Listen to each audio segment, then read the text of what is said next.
நாற்று அடிக்குது பயங்கரமா. எங்களால இருக்கவே முடியல. கதவை சாத்தி நாங்க உள்ள இருக்கிறோம். போனோம், குழந்தைங்க போனோம், என்னென்னமோ எடுத்தாந்து இங்க கொட்டுறாங்க.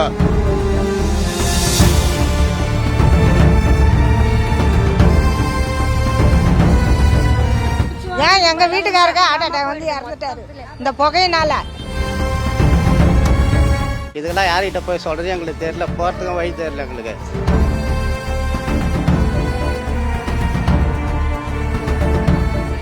நாங்க எழுநர்ல இருக்கோம். குப்பையை கொஞ்சம் தள்ளி கொட்ட சொல்லு. முன்ன வந்துச்சு ஒரே ஈ தொல்லை, கொசு தொல்லை, நாற்று அடிக்குது பயங்கரமா. எங்களால இருக்கவே முடியல. கதவை சாத்தி நாங்க உள்ள இருக்கிறோம். எங்களுக்கு ஒரு வசதியும் சரியில்லைப்பா. காவா தண்ணி குழால வருது, அதுவும் யூஸ் பண்ண முடியல. ரொம்பவே முடியல. இப்ப வாழ முடியல. நகர்ல இருந்து யாருன்னா வந்து ஐயோ குப்பை மேடா நாத்தடிது, உங்க வீட்டுக்கு வர மாட்டேன்றாங்க. எங்களை வேற என்ன பண்ண முடியும் சொல்லுங்க? வரமாட்டுதுங்களே, மூக்கம் போடின்னு வராங்களே. போனோம், குழந்தைங்க போனோம், என்னென்னமோ எடுத்தாந்து இங்க கொட்டுறாங்க. பெராந்துங்க பாருங்க, ஒரு 500 பெராந்து படுக்குது மேலே.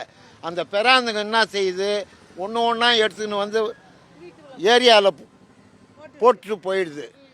அந்த வியாதி எங்கே தொத்தம்? எங்களுக்கு தான் தொத்தம். குழந்தைங்க வெளியே விளாட முடியல. காவா நோண்டிட்டாங்க. காவா நோண்டி கல்லுங்க கொட்ட சொன்னால் களிமண் கொட்டுறாங்க. இப்போ ஒரு நாள் மழை பெஞ்சதுன்னா இந்த களிமண்ணெல்லாம் உள்ளே உட்காரும். உள்ளே உட்காந்தா எத்தனை பேர் உயிர்வாங்க, எத்தனை வண்டிங்க ஆக்சிடெண்ட் ஆகும். இருக்கிறதே சின்ன ரோடு. இந்த சின்ன ரோட்டில் இவ்வளோ அட்டுழியம். அதுவும் இல்லாத 2 கிலோமீட்டர் தள்ளி கொட்டின்னு இருந்தாங்க குப்பை. இப்போது வீட்டுக்கு கிட்ட எடுத்தாந்து கொட்டுறாங்க. 40 வருஷமா நாங்கள் இங்கே இருக்கிறோம்மா. இதில் ரொம்ப எங்களுக்கு இன்னமும் நாங்கள் வந்து இந்த நாற்றத்தை பொறுக்க முடியல.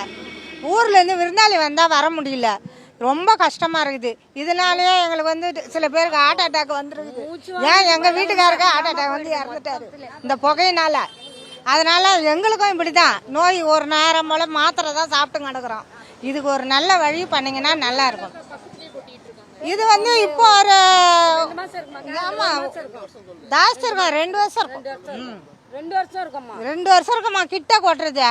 அதுக்கு முன்ன தள்ளி தான் அம்மா சொல்லலாம், தள்ளி தான் கொட்டிருந்தாங்க. இப்போதான் யாரும் வரமாட்டாங்கம்மா. இந்த தெருவுல யாரும் வரமாட்டாங்க. இதை பத்தி ஸ்டெப் எடுக்க மாட்டாங்க. அதனால இப்ப எங்களுக்கு ரொம்ப கஷ்டமா இருக்குது. காவா இந்த கொசு தொல்லமா வருது, ஜுரம் வருது. குழந்தைங்களுக்கு அடிக்கடி ஜுரம், பெரியவங்களுக்கும் ஜுரம். இந்த மூச்சு வாங்கலும் நிறைய இருக்குது.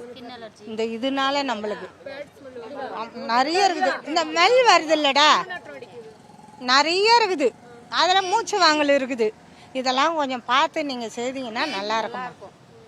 பாருங்க கொஞ்சம். ரொம்ப கஷ்டப்பட்டு இருக்கேன் நான். இதுக்கெல்லாம் யார்கிட்ட போய் சொல்றது எங்களுக்கு தெரியல, போகிறதுக்கும் வழி தெரியல எங்களுக்கு. சாப்பிட முடியலங்க, வீட்டில் கூட படுக்க முடியல. டெய்லியே ஒரு 100 ரூபா சம்பாரிச்சோன்னே ஒரு 20 ரூபா கொசுவத்தி கொளுத்துனா தான் தூங்க முடியும். அந்த கொசுவத்தி நெடினால வந்து என்ன ஆகுது, பசங்க நோய் வந்து இங்கே பாய் ஹாஸ்பிட்டலில், கவர்மெண்ட் ஹாஸ்பிட்டலில் போயிட்டு ஒரு நாள் 2 நாள் லீவ் போட வேண்டியதாக இருக்குது. இப்போ உடம்பு முடியாமல் என்ன ஆகுது, சம்பாதிக்கிற காசு ஹாஸ்பிட்டலில் போய் லீவ் அப்பப்போ லீவ் போட்டுருந்தா நாங்கள் எப்படி சம்பாதித்து வாடகை கொடுத்து எப்படி குடும்பம் பண்ணுறது நீங்களே சொல்லுங்கள். அது யார்கிட்ட போய் கேட்கணும்? நீங்களாக தான் ஒரு முடிவு பண்ணணும். ஏன்னா கவர்மெண்ட்டு தான் அம்மா ஆட்சி இருக்கும்போது நல்லா ஆட்சியாக இருந்தது. இப்போ இந்த ஆட்சி வந்து சரியில்லை. அது நீங்களாக பார்த்து ஒரு முடிவு பண்ணி வர ஆட்சியாக நல்ல ஆட்சியாக இருக்கணும். நீங்கள் தான் இது பண்ணணும்.